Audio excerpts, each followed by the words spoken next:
What's up, YouTube? It's Dan from Daft Previews back here again, and I've got another 3 NBA player props you are not going to want to miss.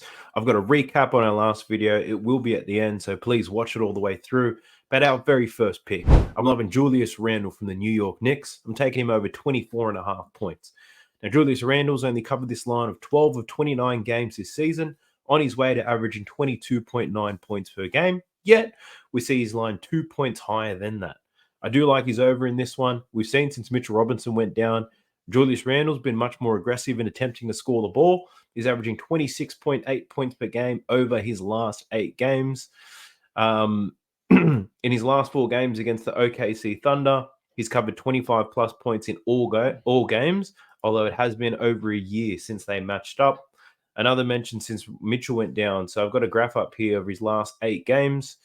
He's attempting 2 more shots per game over his season average. His lowest shot total in that 8-game span is actually 16 shots, which is quite vital for this play. In those games against OKC, we covered in his last 4. He took 16 shots, 14, 26, and 15. I'm banking on Julius Randle here to take 17 to 20 shots in this game and ultimately cover this line. Comparable players who've played against the OKC Thunder recently, Rui Hachimura, 21 points against his line of 9.5. And Aaron Gordon scored 16 points and covered his line of 12.5. Looking through all the different players, I can see that the OKC Thunder do better with those much longer, those stretch 4, your Santi Aldamas, your Karl Anthony Towns, those types of guys, OKC defends quite well. The shorter, thicker, these bruisey type boys who can put the ball on the floor, shoot from outside, but also attack the rim. Your Julius Randles, your Hachimuras, your Aaron Gordons. They've had some success against the OKC Thunder, and I'm liking Julius Randle to do it again. On to our next pick. I'm liking Giannis Antetokounmpo over 5.5 assists. And we are going back to the well here because I just took him over 5.5 assists against New York, which covered. Taking him again. So Giannis, he's only covered this line in 14 of 29 games this season, but his recent form has been absolutely arousing. He's covered this line in 7 of 10 games. He's averaging 6.5 assists in that span. He's also hit this line in 4 consecutive games. Check it out. 16, 6, 7, and 6. And I'm banking on him to do it for a 5th time.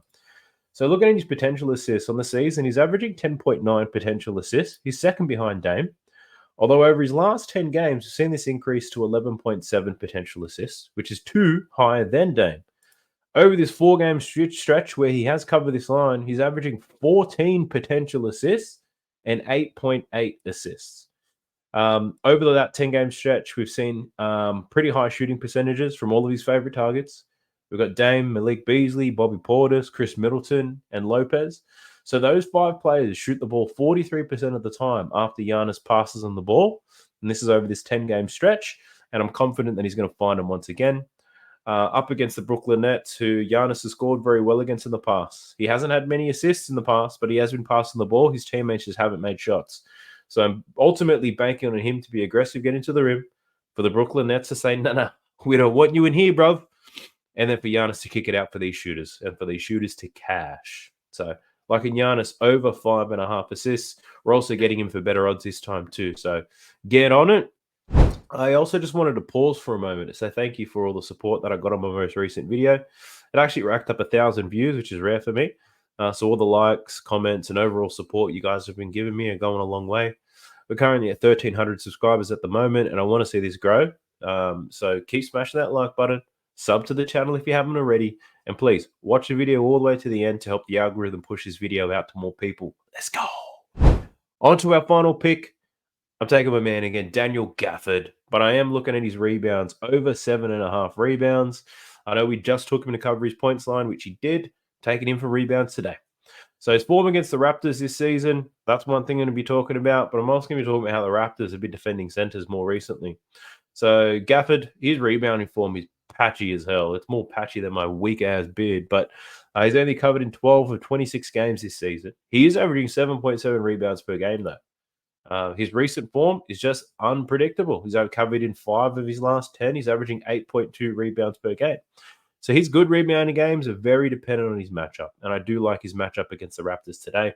He's covered this line in 2 of his last 4 games against the Raptors. This season, he's only played them once, and he had 9 rebounds in only 25 minutes. The Raptors, they are mid-tier when it comes to rebounding, though. They're not the best, but they're nowhere near the worst in the league. But we have seen them give up some rebounds to centers in recent times. So check this out. Over their last 6 games, they've allowed every center that they've played against to pull down 8+ rebounds. And that's including 2 games against Atlanta, where Okongwu, who comes off the bench, managed to pull down 8 rebounds in both games. So they're giving up rebounds, not the most in the league, but they're giving up enough. And we only need Gafford to pull down 8 here. So Gafford doesn't rebound the ball at the same level as these other players. But one thing to keep in mind is he is the best rebounder on the Washington Wizards. Even though they are the worst rebounding team in the league, Gafford is still the best rebounder that they have. The Raptors, they also crash the offensive rebounds very well. So they're 6th in the league in offensive rebounds. So Gafford's play rebounding the ball, it's going to be vital if Washington have any chance of getting a win in this one. In his last matchup against them, he pulled down 8 defensive rebounds in his last matchup. So, and he also loves a good putback dunk. If you watch the game today, I think he had 3 putback dunks, which are 3 offensive rebounds. So if Gafford can collect and clean up on the defensive end and then get a few putbacks as well, very happy to ride Gafford here again. I think he'll get somewhere around 10 rebounds if everything goes according to the script. So let me know in the comment section if you're riding Gafford with me. Think about it. Talking about riding another bloke with a whole bunch of other blokes, it's probably not the best thing to be saying, but let me know. If you like riding guys with other guys, put it in the comment section. We'll ride them all together. Jesus. Let's do a quick recap on the day that was. We took a couple of players here. We took 4 players, and I also said I'll do a value play depending on how certain things happen. But started off quite well. Gafford finished on 13 points, 13 rebounds, and we only needed him for 11.5. Desmond Bane, 4.5 assists. He finished on 7, so that was pretty no sweat. We had Halliburton over 11.5 assists, and it was looking good. He had 7 at halftime, and then he went into his scoring bag in the second half, finished with about 30 points, 10 assists, so he did go unders. We had Anthony Simons for over 5.5 assists. I was probably most confident in that play. It didn't deliver. Scoot Henderson off the bench, 10 assists. Now, that is as rare as it gets. If Scoot plays the way he has been playing all year, I'm confident Simons is the one bagging a lot of these assists, but Scoot was playing well. Got to hand him that. He played more minutes, pushed Anthony Simons to the 2, and Simons didn't get a chance to get his assists. So I also had a value play, which included his assists, and for him to get 30 points and to go under on rebounds. I think he finished on 4 rebounds anyway, so that played in cash. Scoring-wise, the Portland Trailblazers were absolutely blitzing them. Simons finished on 29, but they had a lot of scoring from Duop Reith, Scoot Henderson, Jabari Walker. Their bench absolutely annihilated the Sacramento Kings today. So their second unit didn't work, meaning Anthony Simons didn't have to. Overall, 1.64 units in the negative. You can see the graph there just showing how the season's going. 47.8 units ahead, 200 bets to be exact. But you can just see things go up and things go down. And right now we are in a down patch, but I can guarantee you we're going to be going up once again. No value plays on the slate at the moment. If you're interested in seeing those, jump into the Discord. It's completely free to join. And when I do make my mind up on what those value plays are going to look like, I'll be posting them in there. Look, but apart from that, thank you all for watching. If you made it this far, I appreciate you. I'll see you guys in the next one. Stay tuned for the song.